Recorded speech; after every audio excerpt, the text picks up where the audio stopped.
I'm Brandi Kruse. Coming up today on Undivided, positive developments and a few stories we've been following for years. Is common sense finally making a comeback? Plus, more federal charges against Antifa rioters in Portland. And on Florida Report, President Donald Trump visits Alligator Alcatraz. That and much more coming up today on Undivided. Remember, you can support our show for just $5 a month by signing up at undividedpod.com. That's undividedpod.com.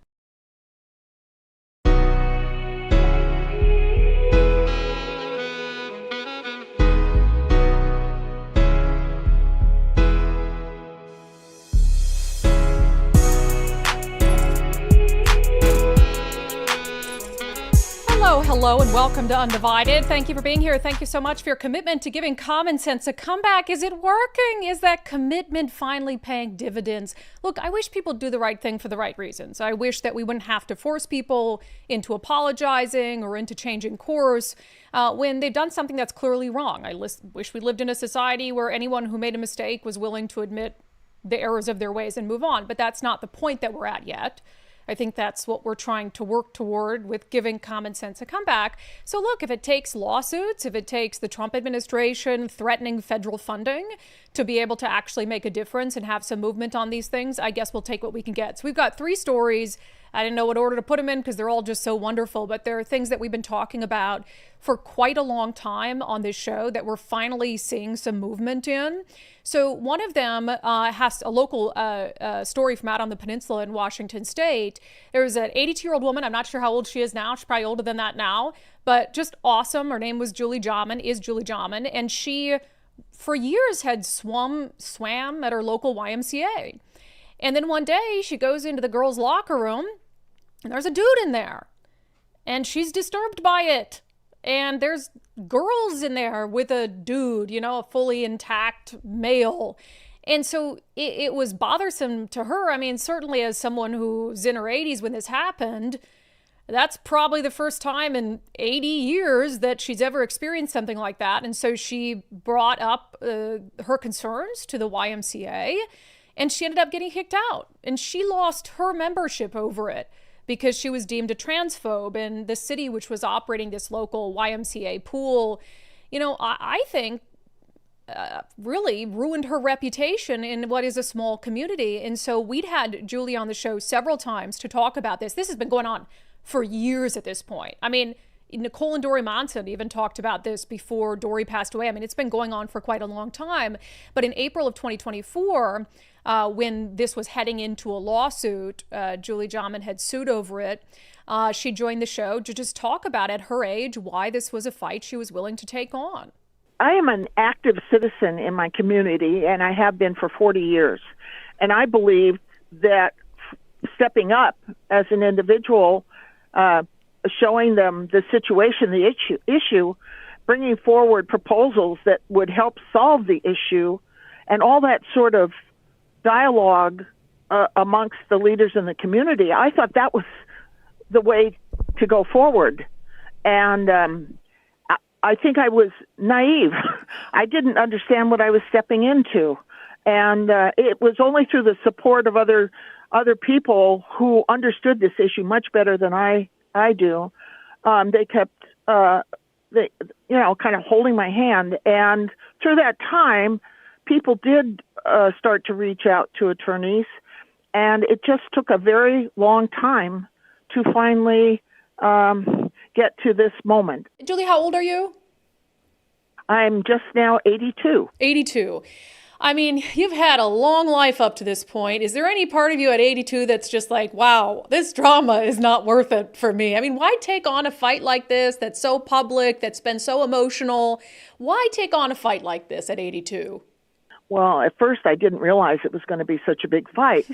But once it started up and once I realized, I came to my own conclusions right on the very day, and that was that women and children no longer had safety and privacy. It was very clear to me something terrible had happened.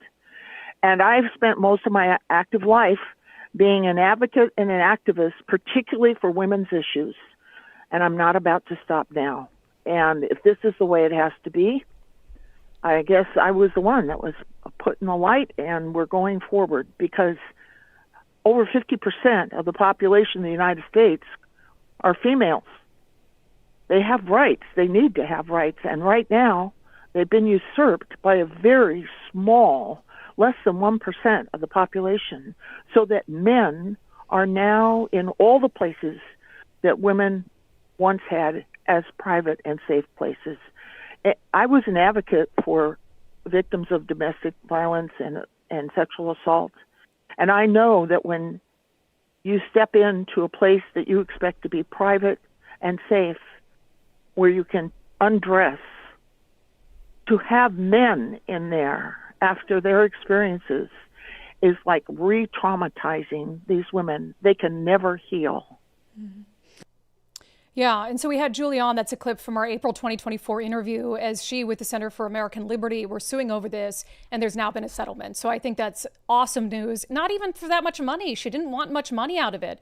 She wanted some sort of recognition that, look, this is ridiculous, that I would bring up a legitimate concern about a man in the women's locker room at 82 years old, and I would be the one who lost my ability to go swim laps at the pool at the YMCA. So they ended up suing. It was like $65,000.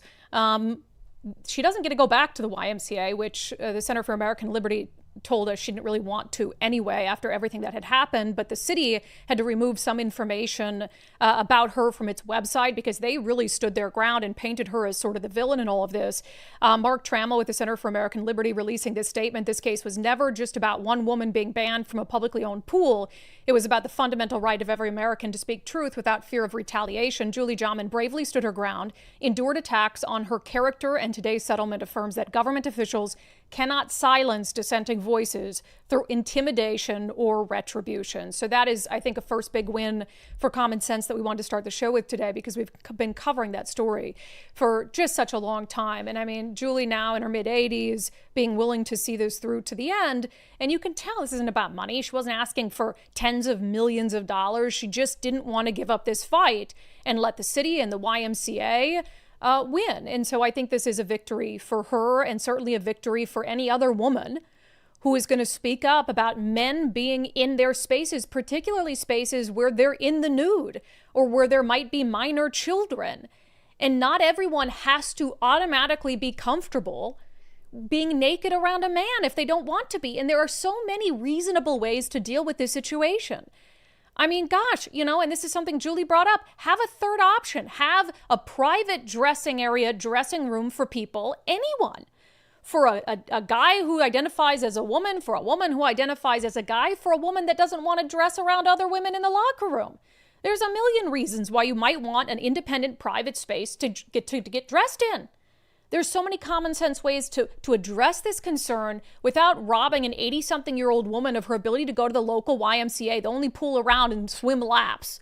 So good for Julie. I'm so excited to hear that today. Win number 2 for common sense. The University of Pennsylvania has to apologize for the Lia Thomas saga. And this, I think, goes much further than that. And of course, the Trump administration has basically said that not only institutes of higher education, but also schools in states like Washington are in direct violation of Title IX, and they're discriminating against women by allowing men in women's spaces and allowing boys to compete against girls in athletics.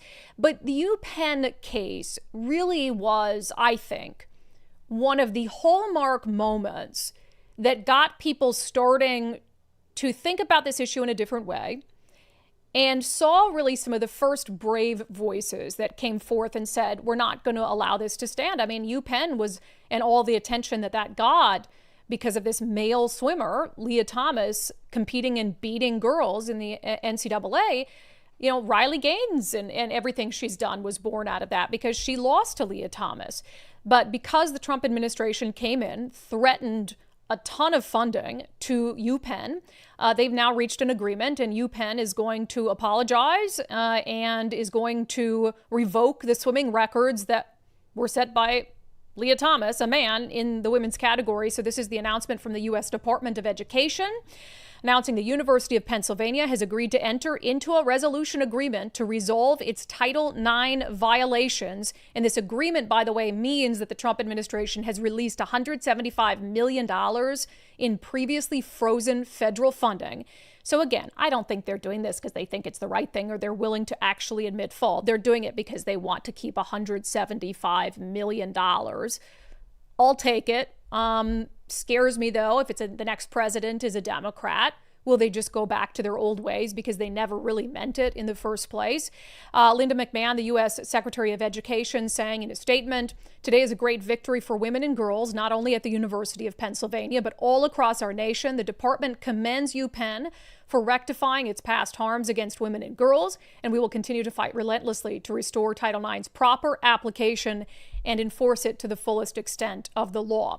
So this came out just yesterday.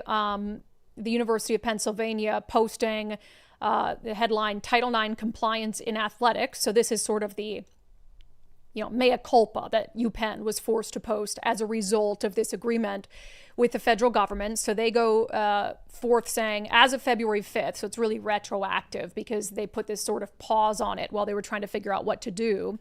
They said all practices, policies, and procedures adopted and implemented by the university with respect to women's athletics will comply with Trump's executive order, which is titled Defending Women from Gender Ideology Extremism and Restoring Biological Truth to the Federal Government. I love that they had to actually list the title of the order. That's absolutely amazing. It says the university will not, on the basis of sex, exclude female students from participation in or deny female students the benefits of or subject female students to discrimination under any athletic programs. In addition, in providing to female student athletes intimate facilities such as a locker room and bathroom in connection with Penn athletics, such facilities shall be strictly separated on the basis of sex and comparably provided to each sex. Title IX applies irrespective of current or future policies from sporting or scholastic governing bodies, such as the Ivy League or individual sporting bodies. So they're basically saying no matter what any other sporting body says, they're acknowledging here that Title IX and the interpretation of Title IX from the federal government is the law of the land, and that's what they're going to have to follow. They said the university will not delegate its obligation to comply with Title IX to an external association or other entity, and it will not contract with or arrange with any third-party entity to provide benefits of the university's athletics programs if that third party is acting in violation of Title IX. So this is the rule. We're not going to engage with anyone who has a different interpretation of Title IX other than the interpretation of the Trump administration and, as it stands, the federal government. Riley Gaines, of course, seems elated about this. This is, the culmination of her putting a lot on the line several years ago to speak out about what was happening to her as a collegiate swimmer, and the fact that Lia Thomas, was smoking her and others in races. Riley Gaines tweeted out, UPenn has agreed to right its wrongs, restore records to the rightful female athletes, and issue an apology to the women impacted by the man they allowed to compete as a woman. Are pigs flying? She asks. God bless Donald Trump. Seriously, though, the only one in all these years that have gone by that's been able to make it happen, and that's willing to just speak truth. There's biological differences. We don't have to hate anyone, but we can't pretend that allowing men to compete against women doesn't disadvantage women. Nobody was willing to just stand up for the women and say simple truths. And so much credit in all of this to Riley Gaines, because, it was her advocacy, I think, that led President Donald Trump to really have this be one of his primary issues that he decided to take action on in the first days of his administration. And also, I will say, Riley Gaines has inspired a lot of young women in our state, in a state like Washington that continues to allow boys to compete against girls. We've had young women on this show who have been willing to speak out publicly at great personal risk to themselves, and who've been willing to sit out of athletics as high schoolers, as teenagers, to do the right things. And Riley Gaines has been such an inspiration to them. So you just see the dominoes falling here.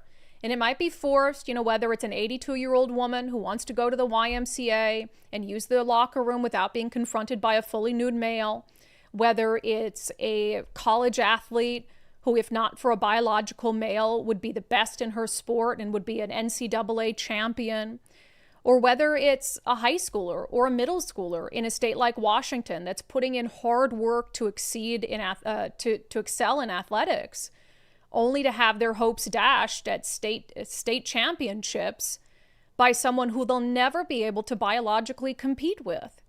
This is the right thing. I think these wins that we're seeing this week that are starting to stack up are going to become so numerous that the dominoes will all fall. And this whole radical gender ideology grift that people have been guilted into, and that's really what's happened here, that they've been guilted and manipulated into following and pushing, I think it all crumbles. I give it a year before we're totally out of this situation. And as I've said, this is the best thing Democrats could hope for. The reason they lost the presidential election in 2024 was over issues like this, because they wouldn't just take a reasonable common sense position on these things. And so Donald Trump is here. He's giving them an out. He's saying, hey, just, use the excuse of federal funding. In states like Washington, hey, we can't lose federal funding for our schools, and so we just can't let boys compete against girls anymore. Oh, well. And then you can rid yourself of these radical ideologies that are costing you elections. So take the opportunity. I mean, this is happening. I complained at the beginning of the Trump administration, hey, when are you going to bring the hammer down? Because you're making these threats, but then you're not following through on the threats. Well, now we're seeing with UPenn, also in the state of California, there's been some movement where Trump has decided, I think, to individually, instead of go after the full system, and maybe this was the strategy all along, individually go after some of the most high-profile offenders and say, hey, let's take UPenn down and see if they give in. UPenn is giving in. So I think you'll see other colleges who have been hesitant follow suit. Let's go after California. They're high profile for what they're doing in high schools in California. Let's see what happens there. And hell, if California gives up the trans ideology grift, enforcing it on kids, you don't think Washington State will follow the next day? It gives a state like ours cover. Even a coward like Bob Ferguson can find enough cover to hide behind if California does it first. So this is awesome. This is such good news. And we have very few days like this where we get to celebrate so many things, and it doesn't stop there. What is the other poison in our society right now that we're dealing with? The radicalization of kids in public schools. And, the trans ideology thing is part of that. But we see on a variety of fronts in a state like Washington, and there are many other examples that we've talked about on the show across the country, in states like California, Oregon, Colorado, New York, where you have these highly ideological teachers who are going to work in public schools and pushing their own agenda on children. We did a whole documentary about it, Operation Indoctrination. Check it out. I'll always use this as an opportunity to push that. So now we have some movement, perhaps, against one of the worst offenders really in the country. I don't know if there's a teacher more notorious than Seattle public school teacher Ian Golosh.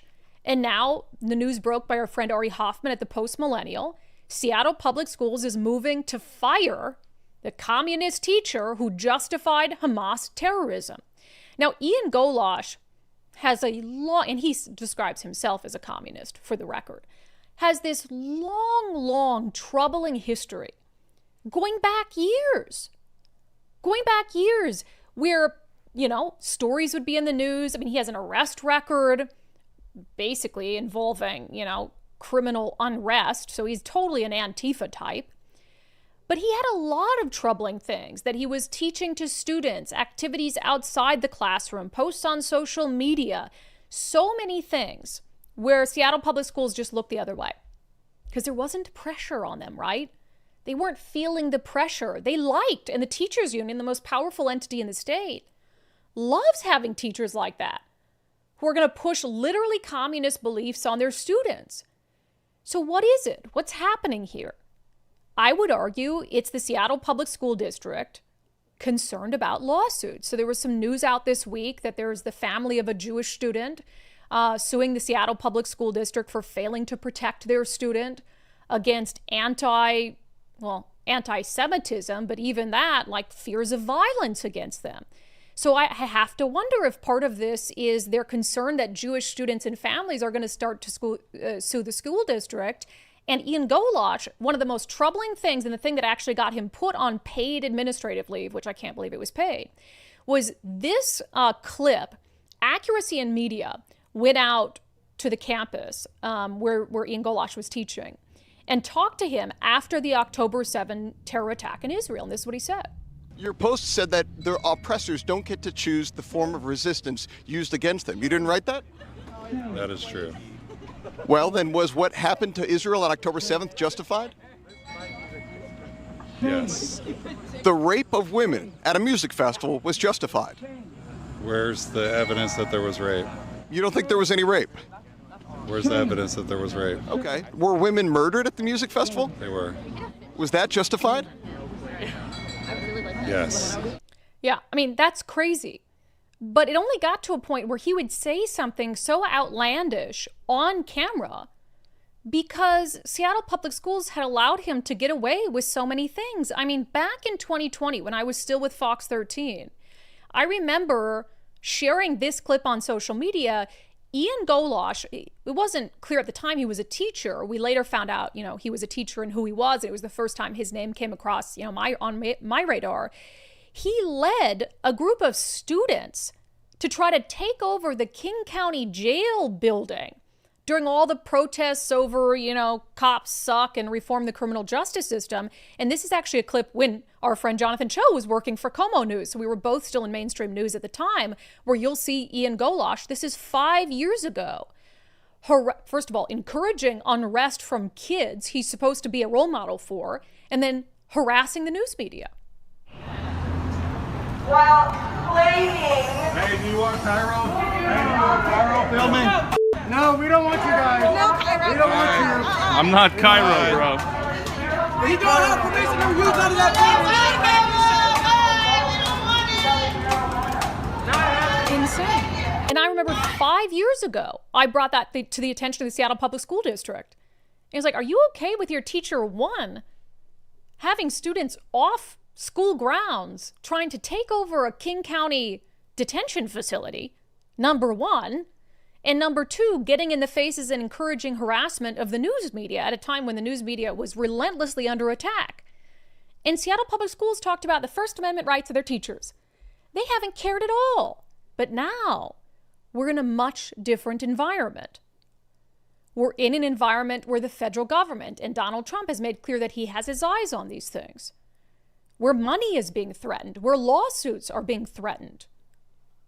And now they've got this teacher that said this wild stuff on camera.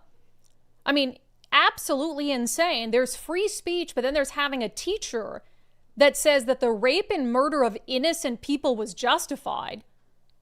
You can't have that person in a classroom with kids. But honestly, I think if we had a Democratic president right now who wasn't messaging these things, Ian Gollash would still have a job. So the Seattle Public School District starting the process of firing him according to, and he was the former social studies chair at the Chief South International High School. Now he'll have an opportunity, of course, through the union, if the union wants to defend him, to try to keep his job. I wouldn't put it past the union to try to defend him. He's a big cheerleader of the Washington Education Association, but it takes a lot for the Seattle Public School District, as is evidenced by Ian Gollash, to fire a teacher. Years and years and years of misconduct. Any one of the things that he's done should have been grounds to fire him. But now they're finally doing it. Interesting. Another win for common sense. Another win for sanity. And frankly, one that wouldn't happen if reasonable people weren't speaking out, drawing attention to it, and if there wasn't the threat of President Donald Trump coming in and doing something about it. So just great stuff happening. I love it. And then there's still ridiculous stuff happening, like what's happening in Portland right now, the continued ongoing Antifa riots outside the ICE facility, and how the Portland Police Bureau is responding to concerns from citizens who are living in the area who are saying that this has become a nightly terror for them. But first, if you are a small to mid-sized landlord in the state of Washington, you really should become a member of the Rental Housing Association of Washington. It's about $260 a year. They're going to help you navigate all the new laws that are passed, make sure you're in compliance, help you with your compliance paperwork, etc. And then they're down in Olympia trying to advocate for better policies for housing providers, which, as you know, is quite the struggle in Washington state right now. For instance, with rent control coming online, if you've got concerns, questions about that, that, RHA is the entity that can help you with that. Also, a good introduction to what RHA does would be the Engage conference they have every year. I'll be speaking at it this year about the media and housing policy. It's happening October 22nd to 23rd at the Meydenbauer Center in Bellevue. Anyone is welcome, whether you're currently a housing provider or you're thinking about it or you're just interested in housing policy. So you can check out the Engage conference, sign up for it, learn more about RHA at rhawa.org, rhawa.org. All right, Portland police are not, at least at this moment, planning to take action against the ungodly noises being spewed by Antifa that are keeping Portland residents up at all hours of the night. Let's talk about it in our segment, Unbelievable.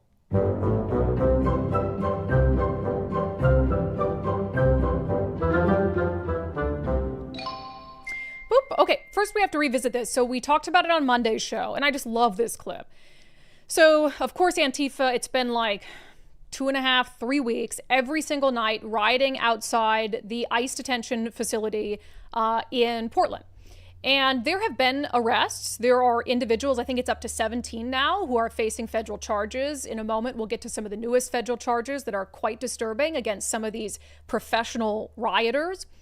But over the weekend, I mean, they were using these artificial noise machines, and this is a residential area. There's apartment buildings, there's homes nearby, and this one resident in particular had enough, and she went down to confront Antifa. Here's the video.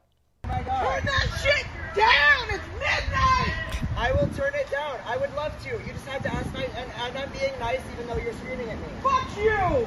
Okay. I'm coming back every night! I'm destroying and wrecking your shit!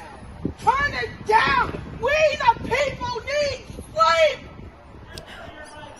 I've been out here 2 days straight protecting your dogs, baby. Listen, what the fuck is this? You heard what I said, bitch! Talking to us calmly would be a hell of a lot better than... Go fuck yourself! Realized I didn't bleep a lot of that. I thought I put the bleeped one in. Apparently not. She then took to social media, and she's since been all over social media talking about this, and she shared what these noises sound like from her apartment. All night.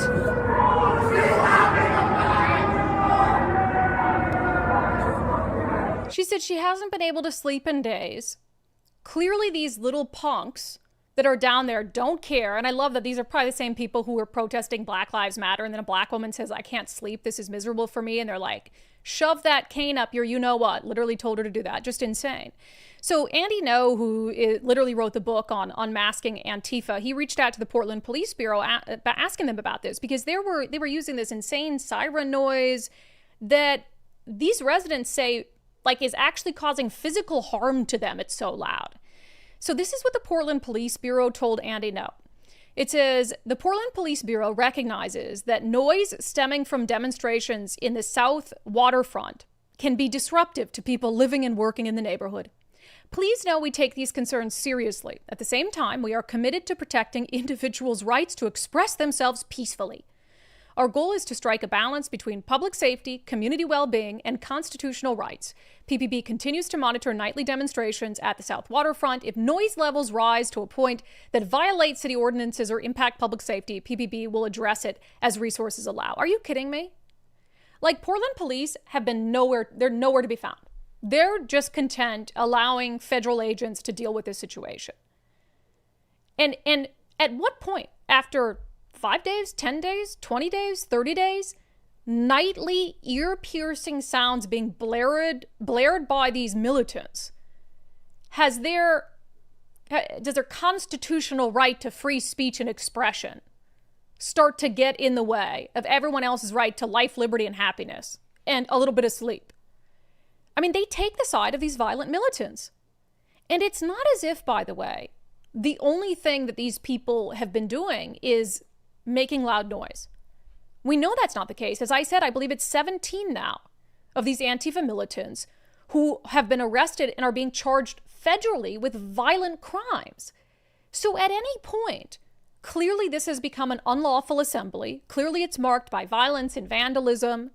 There has been ample reason and motive and justification for police to go in there and to shut it down. It's no longer just a peaceful as they're characterizing it. It's clearly not peaceful, and it's disruptive to the point where they could do it. They just don't want to. They just don't want to do it. And that's sick. And I really think that that woman and others in the area should sue the city of Portland over it. So I mentioned the fact that the feds continue to make arrests outside that facility. 4 more have been charged. This is from Andy No's Substack, No Comment. And he says that because of the number of charges and the fact that the charges are not being dropped immediately, which Antifa is normally used to, because typically the feds don't have a backbone, now they're starting to get worried, he says. And they're running out of militants to go out there and to protest night after night and riot. He says 4 more Portland Antifa riot suspects have been federally charged over the ongoing insurrection against the ICE facility. This brings the total federally charged so far to 17, devastating the numbers Antifa need to attack the building night after night. The cases are not being dropped immediately. Dozens of local Antifa riot cases have also not been dropped by the moderate district attorney, Nathan Vasquez. So they're experiencing a new level of accountability in Portland. And they're kind of freaking out over it. I also just have to note, why are like 90% of the Antifa militants being arrested transgender? What is the correlation there? Is it mental health? I don't know. It's got to be something. Here's a wild one. So of those 4 that were just arrested, one of them's name is Dean Gordon, and his sister was also out there riding too. She's the one that was yelling at that black woman to shove the cane up her you-know-what. So their parents must be real proud. So Portland Antifa riot suspect federally charged over violent sexual assault of federal officers. So what happened there? So apparently, while federal ICE agents were agents were trying to arrest this August Dean Gordon guy, he started ripping at their genitals. I'm going to read you. This is actually from the charging document from the Department of Justice. While taking Gordon into custody, 5 officers sustained injuries. The first officer was kicked in the left shin, which resulted in swelling and redness. Gordon kicked the second officer in the left forearm, which caused lingering pain. Gordon grabbed the third officer's genitals and then kicked him in the back. Gordon grabbed the fourth officer in the groin, and he experienced pain and bleeding from Gordon kicking him in the right knee. Finally, Gordon grabbed a 5th officer's genitals and kicked him in the shin.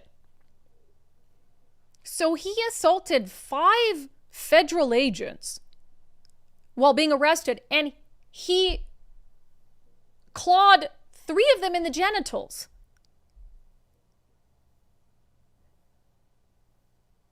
What do I even say about that?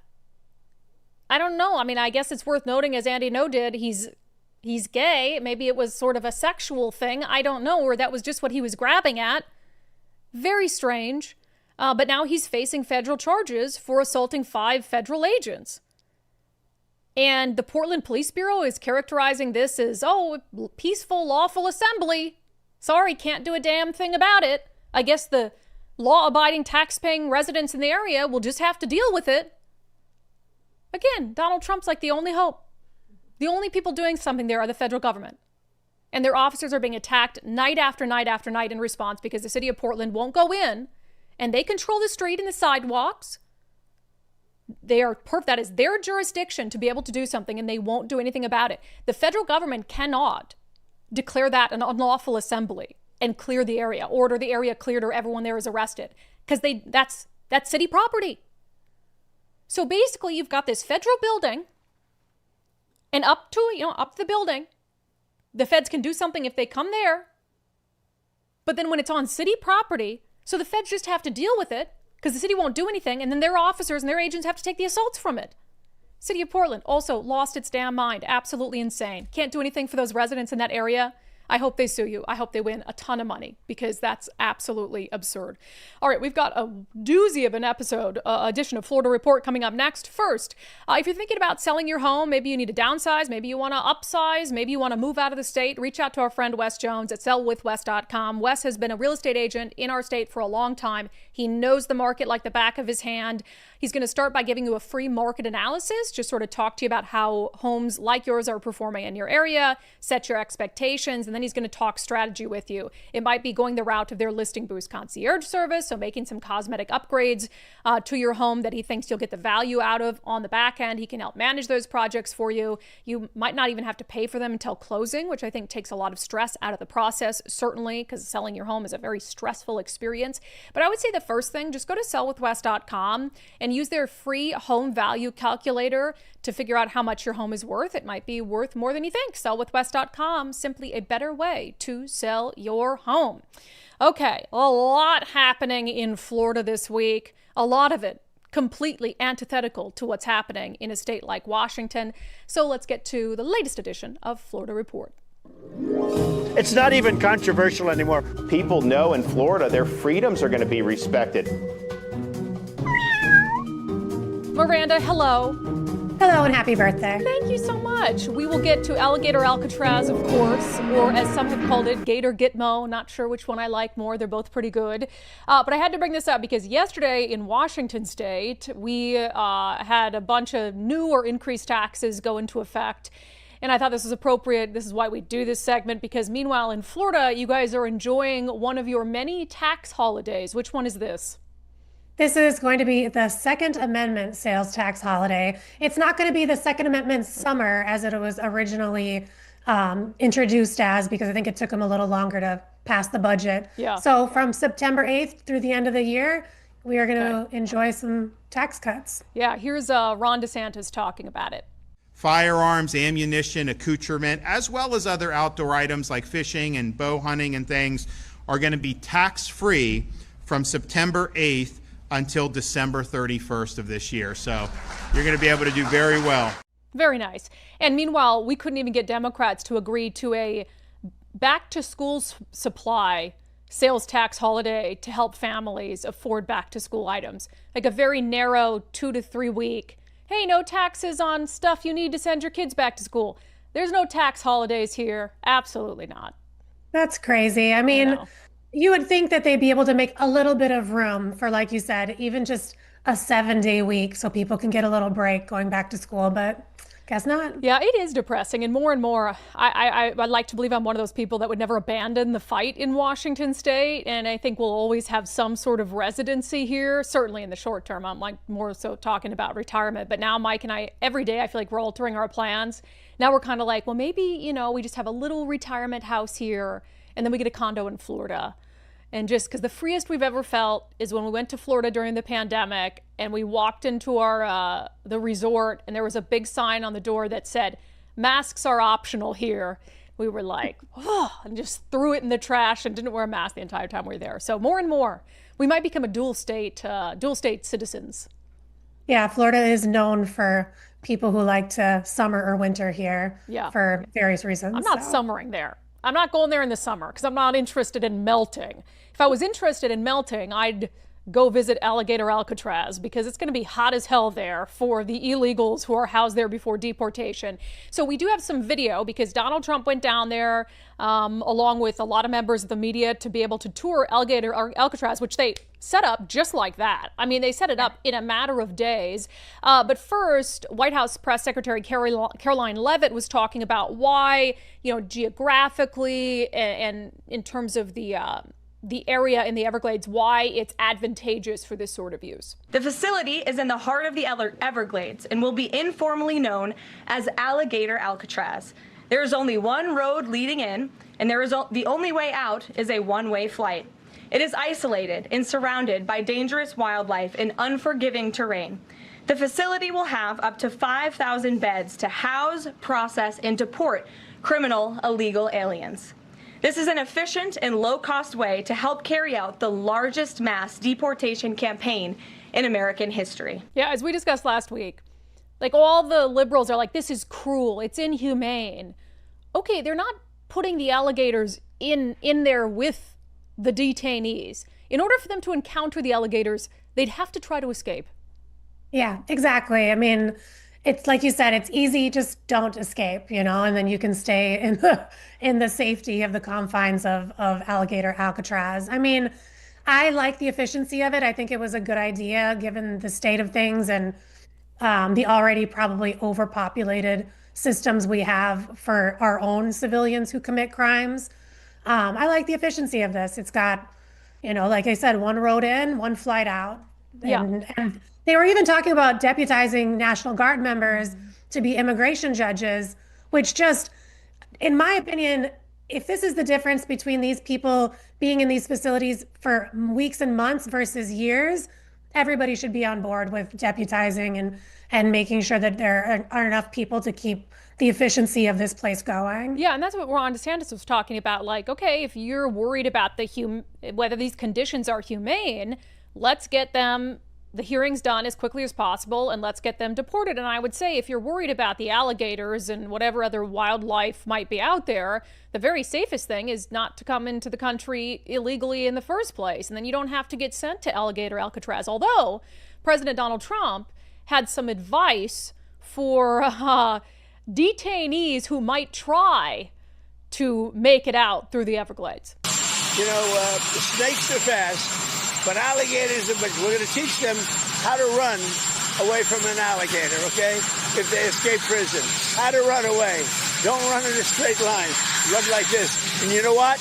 Your chances go up about 1%. Okay? Not a good thing. I'm actually not sure that's great advice, because alligators are very fast on land. And it's not like a bullet. That's it's like, oh, if you're running away from a shooter, zigzag, right?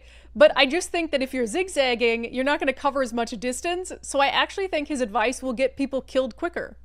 Yeah, and it's funny you say that, because just this morning I saw a bunch of videos on Instagram and TikTok from gator wranglers, people who work out in the Everglades, saying that is the worst advice. They run very quickly, and when they attack, they can easily lunge one way or another. So maybe just stay put if you end up finding yourself at Alligator Alcatraz or Gator Gitmo, which there may be a second location opening here in Florida, a little farther north. So maybe we can use both names and take advantage of both great names. President Trump is hilarious, though. I mean, it really is funny. And then the state of Florida was handing out to the journalists who went there like these official Florida Alligator Alcatraz hats, which I'm sure somebody will have something to say about taxpayer money being used for that, but I thought it was very funny. All right, something else we have to discuss as part of all of this, right? Ron DeSantis, Governor DeSantis, has been very supportive of President Donald Trump's agenda, has been trying to do anything he can to make sure he's helping out with immigration enforcement efforts. And of course, this comes after they were like, he ran against him. So what did Trump call him? Oh, Ron DeSanctimonious, So it's interesting because I wonder, Trump doesn't forgive easy, right? So I'm like, is everything, are bygones here? So Donald Trump was asked about that. He talked about, in the room with DeSantis, their relationship. Ron, I'd like to thank you personally. You are my friend, and you'll always be my friend. And we may have some skirmishes even in the future. I doubt it, but I will always come back, because we just we have blood that seems to match pretty well. We have a relationship that's been a very strong one for a long period of time, and I appreciate it. Very much appreciate it. I like that, because I don't think Trump can lose any more friends, because he lost Elon as a friend, and he's getting older, and I think he wants to keep some of these friendships alive. So I'm glad that we can put some pettiness behind us and just do what's right for the country. And I like a little bit of political infighting. I think it shows that it's not of one mind on one side all the time, and in the spirit of forgiveness and togetherness, and they both have the same agenda, the same goals, especially when it comes to the immigration situation. So why not just make a public declaration of bygones are bygones, we share blood, let's go for this. Yeah, love it. All right, good stuff, Miranda. We got to get you on those media lists so you can go out and tour Alligator Alcatraz. My apologies for not doing that. So we'll look at future opportunities. Maybe when they open Gator Gitmo, we'll get you out there. Thank you. It's not even controversial anymore. People know in Florida their freedoms are going to be respected. Yeah, I want to go to Alligator Alcatraz, not as a detainee, just as a visitor. I want to be free to leave. All right, we're going to get to a burning question I have that's been bothering me, because I'm sick of seeing people melt down about it on the internet. So I asked subscribers whether they're bothered by the cost of Jeff Bezos' wedding. We'll read your responses in our daily subscriber show poll. First, take the First Mark Challenge. If you are maybe getting a renewal notice from your insurance company and your rates are going up and you're just thinking, man, that's like the 5th time they've gone up and this is getting unaffordable, have First Mark Insurance take a look for you. It's totally free to take the First Mark Challenge, and they'll help you figure out whether you have the right insurance at the right price, whether you're paying for insurance you don't even need. And again, it takes all that stress out of the process for you. You don't have to handle insurance on your own anymore. Go through a company like First Mark, trusted in the area. They've been doing this here for a long time. I'm a member of the First Mark family. Undivided is a member of the First Mark family. And we have so many Undivided viewers and listeners who are members of the First Mark family as well, like Jacob, who says they recently changed their insurance over to be handled by First Mark. First Mark saved them $600 on their home, $2,000 a year for their family's cars. He says they were honest and easy to work with. So Jacob has a First Mark victory story. I do. So many others do. You could be our next First Mark Challenge victory. Go to firstmarkinsurance.com. Firstmarkinsurance.com. The very best part is they work for you, not the insurance companies. Okay. I just can't. I mean, I know I'm a couple days late on this, but I don't know. There's so many people angry about the cost of Jeff Bezos' wedding to Lauren Sanchez. And first, I'm not a big like Nicole is kind of. I don't care about celebrities. I don't. But Jeff Bezos is a little different because there's an intersection with politics there that I think is sort of relevant. And maybe that's why people get so fired up one way or the other. So I asked subscribers on Patreon, Locals, and X, does the approximately $50 million price tag of Jeff Bezos' wedding to Lauren Sanchez Bezos now bother you? Yay or nay? It doesn't bother me because, I mean, that's money going into the economy, right? It's not ours. It's in Italy, but still, I don't see why that's a bothersome. But also, I love Amazon. And I don't care because I think it was a genius idea and he deserves the money he got for it. God, I got to agree. I ordered something last night that I'm going to get today for 4th of July weekend. And I'm like, Jeff, you do you. You know, I am bothered to buy it. He should have spent more. Jeff, you deserved a more luxurious wedding than that. Just a 50 mil? Yeah. That's a rounding error for you. But you're right. The economic... Okay, if he keeps that money and just, sits on it, that's not really helping out anybody economically. Just making more money. But now, all the transportation that went into it, and not to mention all the other rich celebrities who also went and spent their money to attend the wedding and do their things like the Kardashians or whatever it is, spread that money around. The only thing I will say is a little annoying is it goes back to the climate because he's a big climate guy and that's why we have an arena called Climate Pledge Arena. Is he a big climate guy? Right. Or did he want people to think he was a big climate guy? But I don't love the name of this stupid arena and all of the climate crap that he concedes to, I feel like, because people yell at him for whatever. And he's like, well, here, I'll just name an arena after a climate pledge and I'll just, do all take away the packaging or whatever it is. Right. So that is funny to me. And then you spend all of this money to fly everyone into Venice. Total virtue signal. I mean, those boats, they're the old school boats that probably use extra gas, like all the stuff. So. Oh, 100%. A lot of kind of similar thoughts. Annette on Local says, I look at that as $50 million into the economy, no matter how gaudy or frivolous it might have been. I did love Lauren Sanchez's dress, though. I thought it was so elegant. I love a good coverage on a dress. Mine was sort of like that, although I had a little more tatas showing than she did, actually. Surprisingly, because she's known for showing off She wants people to look at her face. I'm not sure why. Nicola! I don't know what she did. She was so pretty.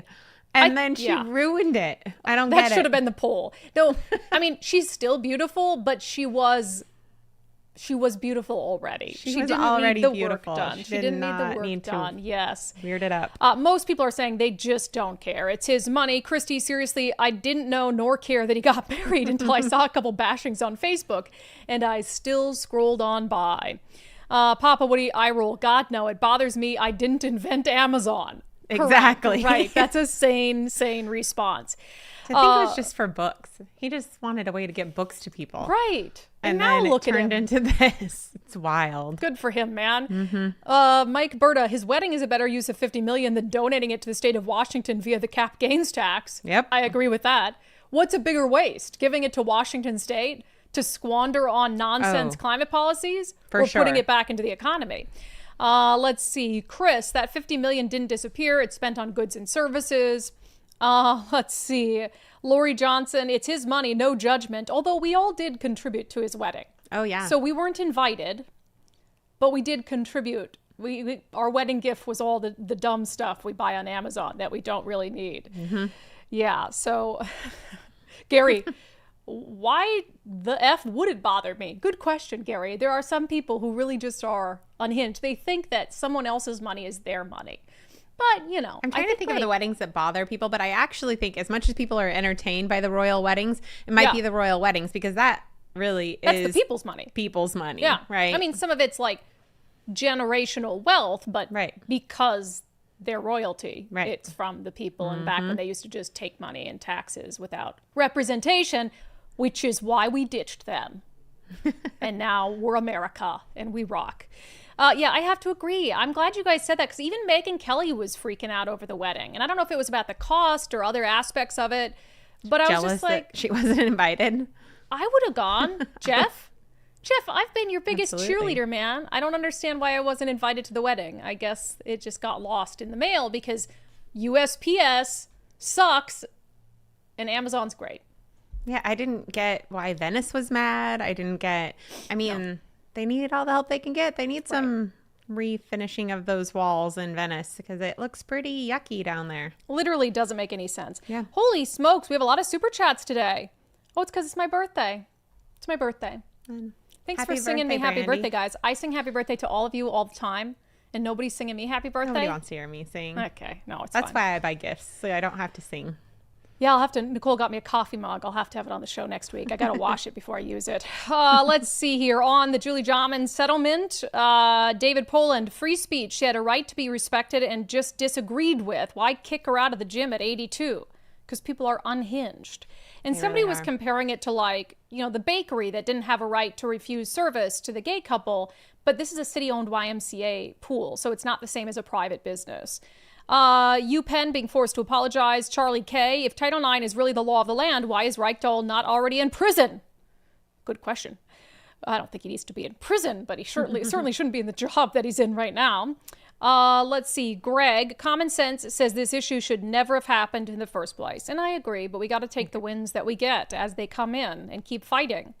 Alice on Patreon, I was in high school and college at the advent of Title IX protections for women's sports. It allowed women to participate with meaning in organized athletics. The whole issue of men playing women's sports just shits on all the progress resulting from Title IX. I agree. Couldn't have said it better myself. Okay, on Portland police defending this obnoxious noise disturbance, Salty said, not only are they driving the residents nuts, but I'm willing to bet they're also disturbing the detainees they say they're there to support. That is such a good point. Oh, yeah, they have to listen to it, too. That is such a good point. They might have to have listen to thicker that. walls, like cement walls, as opposed to just some drywall. Yeah, but still, like, I couldn't even replay it because I got complaints, a lot of email complaints about, or not email, social media complaints about, we played a clip on Monday's show of this device that they were emitting crazy sound from. And people were like, I get it. Thank you for giving us a warning, but that was atrocious.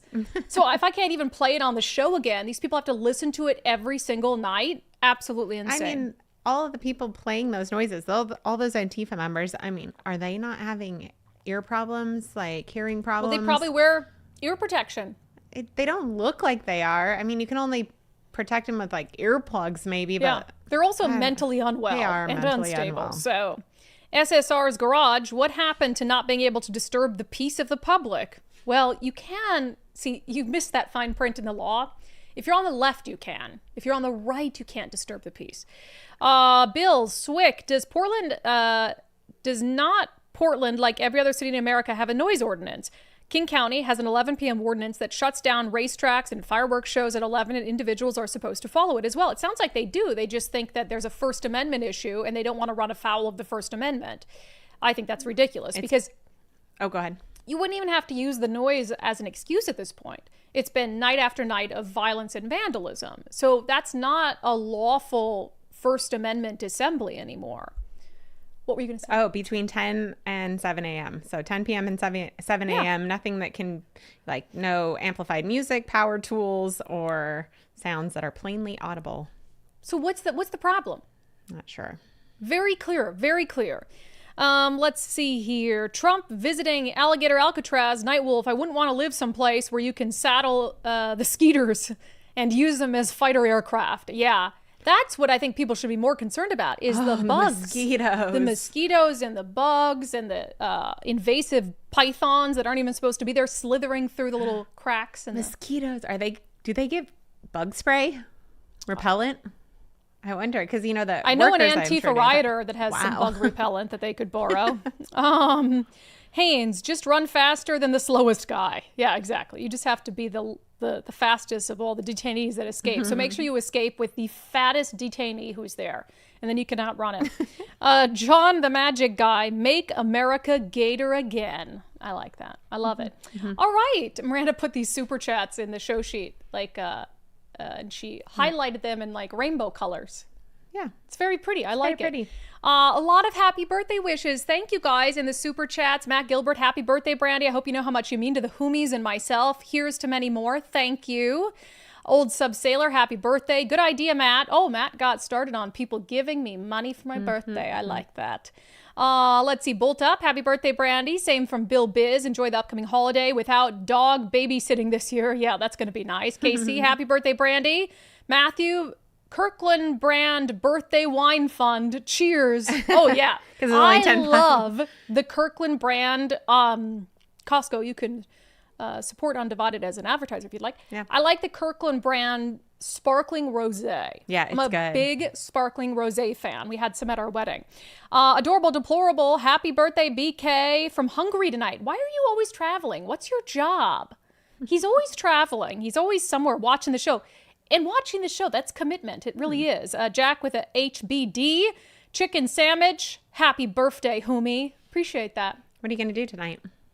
Well, this is a little trashy. Should I say it? Yes. So, I want a pool, but we don't live in really a pool type area, right? Yeah. So I told Mike, I said, why don't we buy like one of those, it's not huge, but we used to use them at WeFest or Watershed. It's WeFest in Minnesota. We call it WeFest. Watershed here.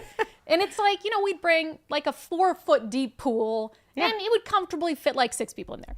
I think it's only about 3 feet, 4 feet, 3 feet. Yeah, you can just hop over. I was like, can I just get something like that in the backyard? Because I love swimming. I am a little fish. I think it's the Minnesotan in me. So I was like, can I do this? And he's like, absolutely not. He's like, I'd have to level the backyard. It just causes such a whole perfectionist. thing. And I'm like, would you though? I said, I don't mind if it's crooked. That's fine. And he's like, absolutely not. So I went to Costco and they have this like glorified kiddie pool there right now for $59.99.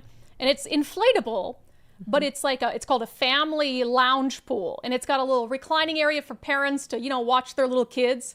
Yeah. But I think it's perfect for 1 or even 2. So I'm going back and forth. Mike wants to go to dinner. I kind of want to just be a little trashy, pour myself a drink, and lay in my 2-foot deep Costco family lounge pool. Can you do both? I could have my husband serve me dinner. Ooh, that's a good idea. While I lounge in my little it's a good barbecuer pool. Anyway, I don't know. I filled it up last night. So it's getting warm today. So it's getting warm because, it's be really cold. And I'm like, that just sounds good. I just love being in water. So I'm just going to be, lounging in a 2-year-old child's pool in my backyard. With your Costco probably, wine. With my Costco wine and all that. So yeah, love good stuff. it. All right. Should we do a little sanity check? What do you think? Yeah, I think, do we have one more sponsor? We do. Thanks, Nicole.